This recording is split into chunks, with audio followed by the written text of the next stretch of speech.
Hello, my champions. How are you all? I hope you all are very good. So let's begin with the part fourth of the February month important current affairs. And I am giving you a task. Basically, what you need to do all, you need to do one thing that what I've covered all the parts of the February month, part one, two, and three. So you need to cover up all the parts, and then after watching all the parts, let's come to the part fourth. ठीक है, जिनके रह गए हैं वो देखो ऐसे करके. Otherwise if you have already watch the part 1 2 3 then you can come up to the part 4. इसके बाद मैं एक और पार्ट लगाऊंगा that is fifth, and that will be completely covering all the current affairs relating to the February month. तो ये जब cover up हो जाएंगे then I will be taking a test. ठीक है, जिसमें मेरे सारे पार्ट्स के 1 2 3 4 एंड 5 के कंप्लीट क्वेश्चन होंगे. तो आप सभी को रिवाइज करते रहना बाय टाइम कि जब भी वो टेस्ट हो तो आप वो टेस्ट के लिए बिल्कुल प्रिपेयर्ड रहो. ठीक है, okay, let's begin this video. Okay, but before beginning, let me introduce that what question I have given to you in the last video. तो वो क्वेश्चन क्या था? तो वो क्वेश्चन था कि इंडिया की रैंक कितनी है in the economic intelligence unit of the 2021 democracy index के अंदर. तो कितनी रैंकिंग थी इंडिया की? दैट इज 46, और इंडिया ने स्कोर किया था करीब अराउंड 6.91.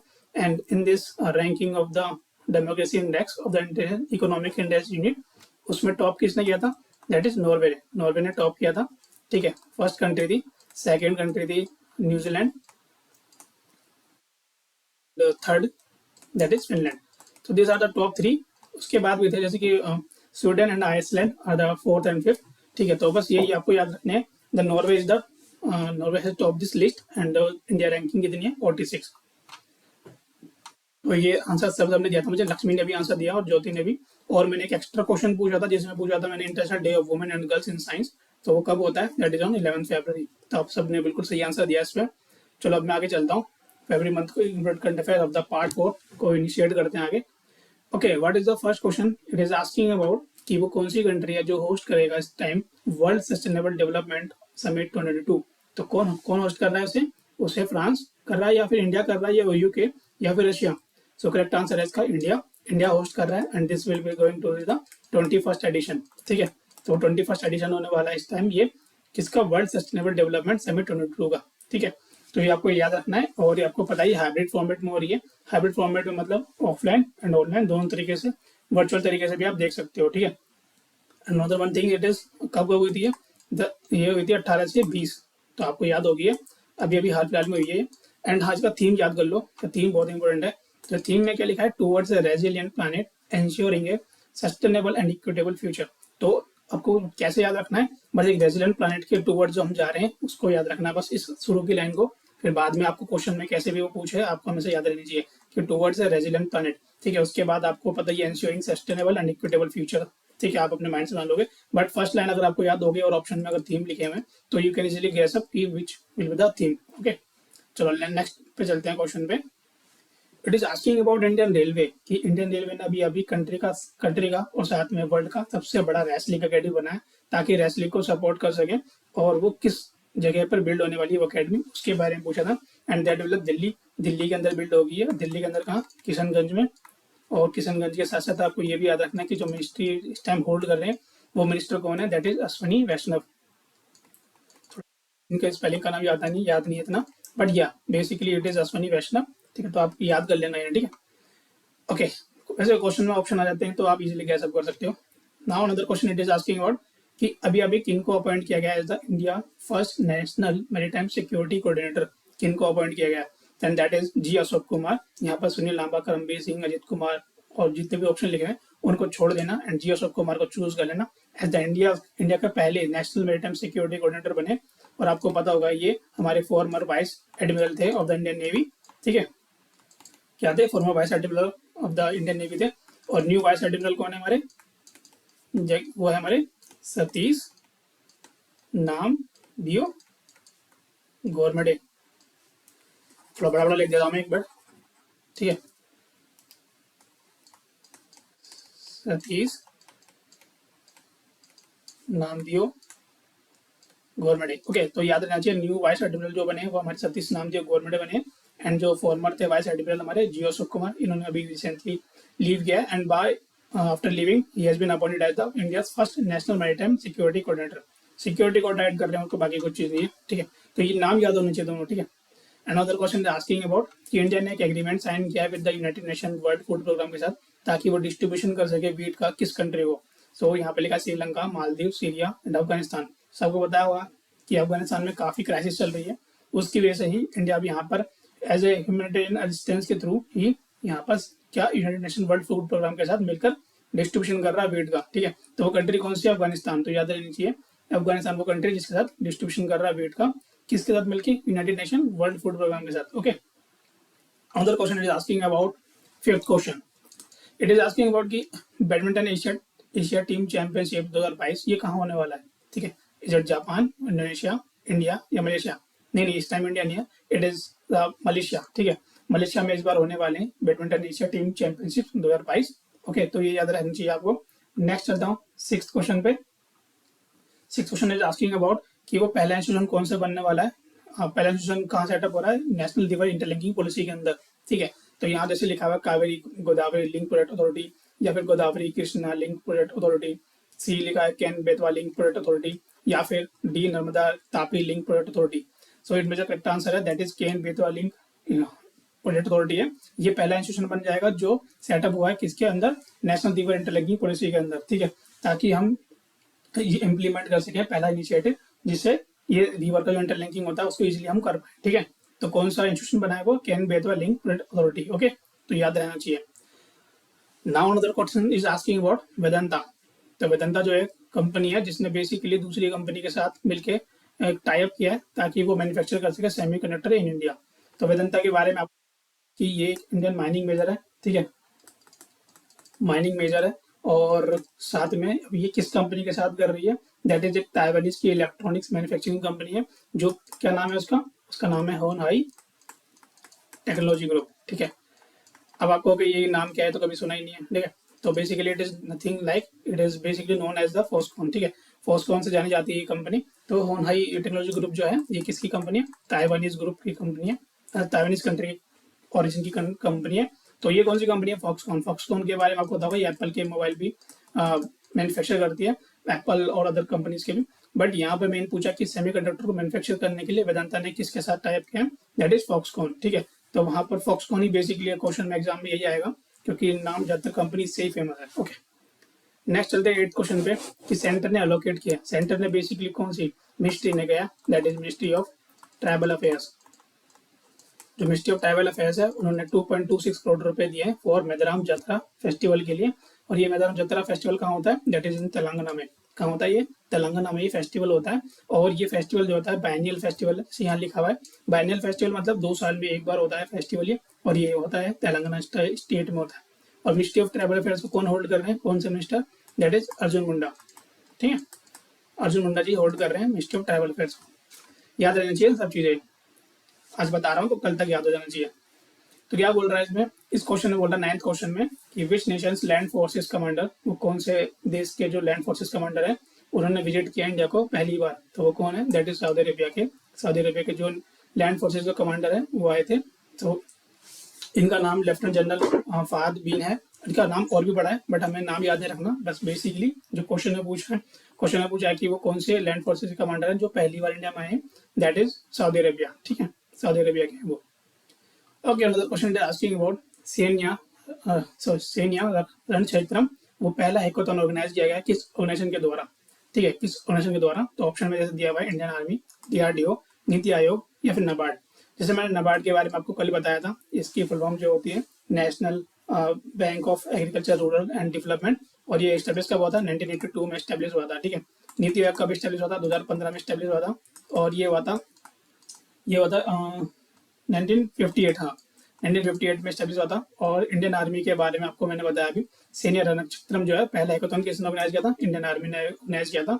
बस आपको याद रखना है, ठीक है। तो ये बेसिकली इसलिए कि ताकि हम प्रमोट कर सकें और जो न्यू टेक्नोलॉजी आ रही है उनके अंदर एक्सपर्टीज में भी हम जा सकें, ठीक है। तो ये इंडियन आर्मी ने किया कि अपनी एक टेक्नोलॉजी का साइड भी दिखा सके कि हम अपग्रेड कर रहे हैं खुद को भी, ठीक है, with the emerging technology. Okay, so ये याद रखिए डीआरडीओ कब एस्टेब्लिश हुआ था? दैट इज 1958, नीति आयोग का एस्टेब्लिशमेंट 2015 और नाबार्ड 1982। ये तो मैंने कल ही बताया था। ओके, चलो आगे बढ़ते हैं। When was Ravidas Jayanti observed across India? जो अभी रविदास जयंती बिल्कुल अभी गई है, तो उसके बारे में पूछा है कि वो कब ऑब्जर्व की जाती है इंडिया के अंदर। तो ये ऑब्जर्व की जाती है 14 फरवरी या फिर 13 फरवरी को या 15 या 16 फरवरी को। सो करेक्ट आंसर है 16 फरवरी को हम ऑब्जर्व करते हैं। और 16 फरवरी को क्यों ऑब्जर्व करते हैं? ताकि उस दिन से जो होती है संत रविदास की, ठीक है। और वो कौन सी इस टाइम कौन सी थी? वो 645 बर्थ एनिवर्सरी थी रविदास जयंती की, ठीक है। चलो आगे बढ़ते हैं 12 क्वेश्चन पे। अभी से पूछा है कि वो कौन सी यूनियन मिनिस्ट्री है या फिर इंस्टीट्यूशन है जो ऑर्गेनाइज कर रहा है इस time global summit on reimagining museums in India. कौन कर रहा है इस टाइम पे? वो कर रहा है मिनिस्ट्री ऑफ कल्चर, ठीक है। मिनिस्ट्री ऑफ कल्चर जो है वो मिनिस्ट्री है जो ऑर्गेनाइज कर रही है global summit on reimagining museums in India, ठीक है। तो याद रहना चाहिए। अच्छा, इसके अंदर अगर आपको याद करना हो कि मिनिस्ट्री कौन थी है, मतलब कौन होल्ड कर रहा है, तो वो होल्ड कर रहे हैं जी किशन रेड्डी, ठीक है। आज मैं आंसर कर रहा हूँ तो आप सब लोगों को याद रखना चाहिए ताकि कल मैं पूछूं तो याद होना चाहिए, ठीक है। G Kishan Reddy ministry of culture को होल्ड करते हैं, ठीक है। और इसमें ये भी याद रखना है कि वो रीइमेजिनिंग म्यूजियम्स इन इंडिया को उसका ग्लोबल समिट करा रहे हैं, ठीक है। चलो आगे बढ़ते हैं 13 क्वेश्चन पे। ये क्वेश्चन बहुत इंपॉर्टेंट है, तो इसे लिख ही लेना, मतलब एक साइड से इसका तो आना है, मतलब पक्का है। क्या पूछा कि एमपीसीआई जो इंटरनेशनल पेमेंट लिमिटेड है, ठीक है, उसने अभी पार्टनर किया है किस gateway payment services private limited के साथ किया है अभी, तो वो लॉन्च करेगी unified payments interface in which country, किस कंट्री के साथ। एनपीसीआई जो एक ऑर्गेनाइजेशन है जिसने यूपीआई बनाया, ठीक है। अब उसने बोला है कि वो किस कंट्री के अंदर ये यूपीआई जो है, बोले तो यूनिफाइड किस कंपनी में करेगी, मतलब किस कंट्री में करेगी, और किस कंपनी के साथ मिलकर क्या gateway payment services private limited के साथ पार्टनर करके वो कर रही है। तो वो किस कंट्री में कर रही है? नेपाल। इट मीन्स कि अब आप पेमेंट कर सकते हो नेपाल में यूपीआई के थ्रू। जैसे आप नॉर्मली पेटीएम गूगल पे करते हो ना नॉर्मली, वो आप यूपीआई के थ्रू जब करते हो पेमेंट, तो अब आप नेपाल में भी जाके कर सकते हो। इट मीन्स कि अब जो ये यूपीआई पेमेंट होती है अभी इंटरनेशनली भी जा चुकी है, ठीक है। ऐसे हम भूटान में भी कर सकते हैं और अब नेपाल में भी हो गया, ठीक है। और धीरे धीरे सिंगापुर और अदर कंट्रीज में भी हम ये करेंगे। चलिए आगे बढ़ते हैं। अभी से पूछा है कि वो कौन सी टीम है जिसने अभी अभी 2021 FIFA club world cup championship को जीता है उसने, ठीक है। तो इट इज ए पल्मीरास या फिर चेल्सिया या लिवरपूल या फिर मैनचेस्टर सिटी, ठीक है। तो वो चेल्सा है, ठीक है। आपको आंसर पता होना चाहिए। चेल्सा ने पल्मीरास को हराया था, और चेल्सा जो है वो एक इंग्लिश क्लब है, ठीक है, इंग्लिश क्लब। और पल्मीरास जो है वो एक ब्राजीलियन क्लब है, ठीक है, ब्राजीलियन क्लब। और इसने जो हराया था इसको 2-1 से हराया था, ठीक है। बस ये पता होना चाहिए डिफीट किसको किया है, डिफीट किया है पल्मीरास को, और जीता किसने? चेल्सिया ने जीता है, ठीक है। चलो आगे बढ़ते हैं। That is 15th question. Okay, we have already covered the 14th question. Now we are reaching to the 15th question, and it is asking about कि वो कौन सी स्टेट गवर्नमेंट है जो कन्फर कर रही है, प्रदान कर रही है किसको? Highest civilian award upon Ratan Tata. Ratan Tata को एक हाईएस्ट सिविलियन अवार्ड दे रही है। बट याद रखना ये हाईएस्ट सिविलियन अवार्ड जो है वो एक स्टेट सिविलियन अवार्ड की बात की जा रही है। तो उसके बारे में पूछा गया रतन टाटा के कि कौन सा अवार्ड दे रहे हैं, ठीक है। तो वो कौन से स्टेट दे रहा है? ए असम दे रहा है, या फिर मेघालय, तेलंगाना, या फिर डी महाराष्ट्र। तो वो दे रहा है असम, ठीक है। असम ने दिया है अपना हाईएस्ट स्टेट सिविलियन अवार्ड। तो असम का जो स्टेट सिविलियन अवार्ड का जो नाम है वो है असम वैभव, ठीक है। असम वैभव जो है अवार्ड किसको देंगे? रतन टाटा जी को देंगे। तो अब आपको याद रहना चाहिए। अच्छा मुझे बताओ, चलो मैं आज एक आपको क्वेश्चन देता हूँ कि इंडिया का हाईएस्ट सिविलियन अवार्ड कौन सा है? इंडिया का पूछ रहा हूँ मैं, स्टेट का नहीं। उसका नाम बताओ मुझे उस अवार्ड का, ठीक है। इंडिया का हाईएस्ट सिविलियन अवार्ड। और ये भी याद रखना रतन टाटा जी को इस बार पद्म विभूषण अवार्ड भी मिला था, ठीक है।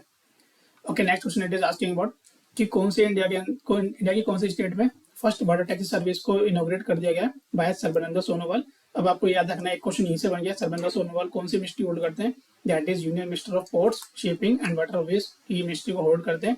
और हाँ, फर्स्ट वाटर टैक्सी सर्विस के बारे में पूछा गया तो इसमें उत्तर प्रदेश, महाराष्ट्र, केरला, उड़ीसा ऑप्शन दिया है। So correct answer it is Maharashtra, ठीक है। महाराष्ट्र के अंदर दिया है ताकि कनेक्टिविटी फास्ट हो जाए किस किस के बीच में, कनेक्टिविटी को फास्ट करने के लिए बीच में किसके बीच में? मुंबई टू नवी मुंबई, ठीक है।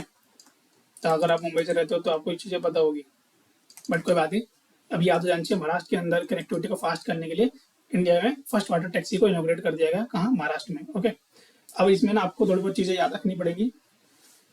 जैसे कि एक तो आपको ये बताना चाहिए कि उत्तर प्रदेश गवर्नर कौन है, ठीक है। जैसे बता दूँ आनंदी पटेल, ठीक है, आनंदीबेन पटेल, ठीक है। चलिए आगे बढ़ते हैं। और 70th क्वेश्चन क्या पूछ रहा है कि इंडियन गवर्नमेंट जो है उन्होंने जो इंडियन गवर्नमेंट का जो प्रोजेक्ट 75 है वो किसके साथ डील करता है? Is it nuclear missile, submarine, या स्टील गाइडेड मिसाइल, या फिर anti tank guided missile? So basically जो प्रोजेक्ट 75 है, जिससे मैंने आपको बताया जो अभी हमारी INS वेला अभी जो कमीशन हुई है, तो मैंने आपको उस टाइम बताया था कि प्रोजेक्ट 75 के साथ डील करती है ये मैंने नंबर करंट अफेयर्स बताया था, बट आपने अगर नहीं देखी तो नंबर करंट अफेयर्स आप देख लेना। Okay, now it is asking about the submarine, ठीक है। सबमरीन के जो हमने स्कॉर्पियन सबमरीन बनवाई है तो वो उसके साथ प्रोजेक्ट 75 डील करता है, जिसमें कि हमने बहुत सारी अपनी INS की शिप्स बनाई है सॉरी समरीज बनवाई है। समरी कौन कौन सी है हमारे पास? पहली समरी जो हमारी कितनी समरी बनवाई थी? 6 समरी। ये हमने 2005 के अंदर, मैं इसके बारे में थोड़ा बताऊं तो प्रोजेक्ट 75 क्या है ये। प्रोजेक्ट 75 में हमने 2005 के 2005 में फ्रांस के अंदर डील की थी कि हमें 6 स्कॉर्पियन सबमरीन चाहिए, और वो कितने रुपए की पड़ी थी हमें? करीब करीब $3.75 बिलियन की, ठीक है। तो ये तो प्राइस याद करने की जरूरत नहीं है, बट बता रहा हूँ। तो फ्रांस का हमने डील की थी ताकि हम ये कॉन्ट्रैक्ट में हमें 6 स्कॉर्पियन सबमरीन मिल सके। तो जैसे कि पहली स्कॉर्पियन सबमरीन हमें कौन सी मिली थी? INS कलवरी, ठीक है। एंड देन फिर INS हमें कौन सी मिली थी? कंडेरी, फिर करंज, फिर वेला। और वेला जो है आपको पता कमीशन हो चुकी है इस टाइम पे। वजीर जो है वो इस टाइम पे सी ट्रायल चल रही है, बट सून ही विल, और वजीर जो है जल्दी आ जाएगी कमीशन में भी। उसके बाद में वर्कशीट, ठीक है। तो ये याद रहना चाहिए। पहली कौन सी है मैं एक बार और थोड़ा सा क्लियर लिख देता हूँ, ठीक है। INS कलवेरी, ठीक है। INS खंडेरी, फिर INS करंज, करंज में जी है, ठीक है। एंड देन वेला, वजीर, एंड देन वर्कशीट, ठीक है। वर्कशीट को और क्लियर लिख देता हूँ,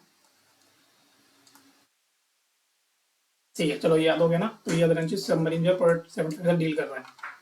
next detail the where is Kharmor bird sanctuary located. तो खरमोर बर्ड सेंचुरी जो है वो कहाँ लोकेट करता है? That is in Madhya Pradesh, okay.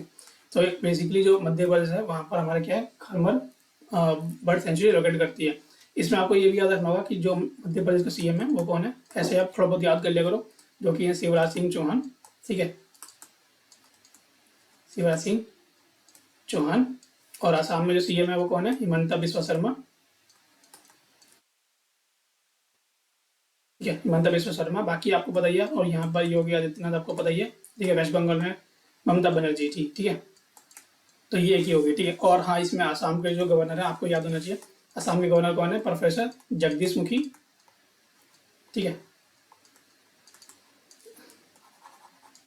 और लिख देता हूँ मैं, जगदीश मुखी। स्पेलिंग में कोई दिक्कत हो कोई बात नहीं, लेकिन नाम याद रहना चाहिए, ठीक है। और जो वेस्ट बंगाल के हैं वो कौन से हैं हमारे पास? जगदीप धनखड़, जगदीप धनखड़। और उत्तर प्रदेश के कौन है? आनंदीबेन पटेल, ठीक है। और मध्य प्रदेश के कौन है? मध्य प्रदेश गवर्नर है हमारे पास मंगूभाई सिंह पटेल, ठीक है। तो ये ऐसे याद रहना चाहिए हमारे पास कि जो हमारे आसाम के जो गवर्नर हैं, जो असम के जो हमारे गवर्नर है वो कौन है? हमारे पास प्रोफेसर जगदीश मुखी, ठीक है। और वेस्ट बंगाल के जो गवर्नर है हमारे वो कौन है? जगदीप धनखड़। और उत्तर प्रदेश के गवर्नर कौन है? आनंदीबेन पटेल। और मध्य प्रदेश के गवर्नर कौन है? मंगूभाई सिंह पटेल, ओके। असम के गवर्नर मैं यहाँ लिख देता हूँ, और आपको पता लग जाएगा, मैंने अलग अलग कलर से लिख दिया, ठीक है। Next another question is DRDO का एस्टेब्लिशमेंट को हुआ था। तो मैंने जैसे भी बताया आपको, DRDO एस्टेब्लिशमेंट हुआ था, दैट इज 1958 में हुआ था एस्टेब्लिशमेंट। और DRDO चेयरमैन कौन है? That is G Satish Reddy, ठीक है। आपको पता रहना चाहिए, ठीक है। G Satish Reddy is the correct answer. Okay, now another question is asking about where is the Nandur Madhmeshwar bird sanctuary कहाँ पर है, ठीक है। नंदूर मधमेश्वर बर्ड सेंचुरी कहाँ पर है? That is in Maharashtra. Maharashtra में कहाँ? नासिक डिस्ट्रिक्ट जो है हमारा महाराष्ट्र के अंदर, वहाँ पर है। तो ये नासिक डिस्ट्रिक्ट है। ये बेसिकली आपको पता होगा, इसको भरतपुर ऑफ महाराष्ट्र भी कहा जाता है, ठीक है। तो कंफ्यूज नहीं होना, बस पता होना चाहिए। अगर पूछ लिया कि भरतपुर ऑफ महाराष्ट्र कौन सा है, अगर आप महाराष्ट्र के एग्जाम देते हो तो वहाँ आप लगा सकते हो नासिक डिस्ट्रिक्ट है। और एक्स्ट्रा उसमें और क्या जान सकते हो कि ये नासिक डिस्ट्रिक्ट है भरतपुर। हाँ, ये नंदूर मधवेश्वर बर्ड सेंचुरी जो है ये महाराष्ट्र की पहली रामसर साइट थी, ठीक है। पहली कौन सी थी? पहली रामसर साइट थी ये महाराष्ट्र की। और एक और चीज याद कर लो, अभी अभी 2 रामसर साइट जुड़ी है, एक तो खिचड़िया है एंड एक बकीरा, ठीक है। बकीरा वाइल्ड सेंचुरी। तो दोनों जो है, एक खिचड़िया एक बकीरा है, दोनों एक गुजरात के अंदर, एक का गुजरात के अंदर मिला है, और एक उत्तर प्रदेश के अंदर। दोनों को अभी नया रामसर साइट करके लोकेशन मिली है, ठीक है। तो आपको ये याद रखनी है, एक तो खिचड़िया है, एक बकीरा वाइल्ड लाइफ सेंचुरी। तो दोनों का नाम याद रखना है, और इट इज़ वेरी इंपॉर्टेंट, ठीक है। और हाँ, ये वाला जो है ना क्वेश्चन जिसमें मैंने बताया कि खरमल बर्ड लाइफ सेंचुरी, ये वाला क्वेश्चन, ये हाँ, रतन टाटा जी को जो हम अवार्ड देंगे, ये हम कब देंगे? यह हमने दिया था असम डे पे। और असम डे कब होता है? 2 दिसंबर को। तो याद रखना है क्वेश्चन ऐसे, ठीक है। असम डे कब होता है? 2 दिसंबर को। बाकी ठीक है, इतना ही। तो इसे यहीं खत्म करते हैं, but before ending it, let's have a quiz for you, ठीक है, ये क्वेश्चन होमवर्क जो है मुझे सबका आंसर चाहिए आज की वीडियो के अंदर। ठीक है, अब जाके एंड में कमेंट आंसर करो। ठीक है, क्वेश्चन में क्या पूछ रहा है, वो कौन सी कंट्री जो होस्ट करेगी the G20 summit in 2022। G20 summit 2022 के अंदर होस्ट करेगा, कौन सा करेगा? ए साउथ कोरिया, या बी इंडोनेशिया, या सी इटली, और डी जापान। तो ये आराम से देखो एंड वीडियो को आराम से अच्छे से समझो चीज़ों को। कोई चीज़ समझ में आती है तो कमेंट डाउन करो, मैं यहाँ पे चीज़ समझूंगा और आपको फिर आंसर करूंगा। ठीक है, चलिए, तो आप भी समझो चीज़ को, और अगर समझ में आ गई और पसंद आई वीडियो को तो एक बार एक लाइक दे देना, और लाइक आ गया है तो फिर एक शेयर कर देना दोस्तों को, सब्सक्राइब कर देना चैनल को अगर आप बिल्कुल नहीं हो तो। मैं और वीडियोस लेके आऊंगा अभी, बट आप मुझे थोड़ा सजेस्ट कर दो किस में चाहिए, अदरवाइज मैं खुद का शेड्यूल बना के आपको भेज दूंगा, फिर हम उस पर चलेंगे आगे। ठीक है, so let's end this video and have a great day and जय हिंद टू ऑल।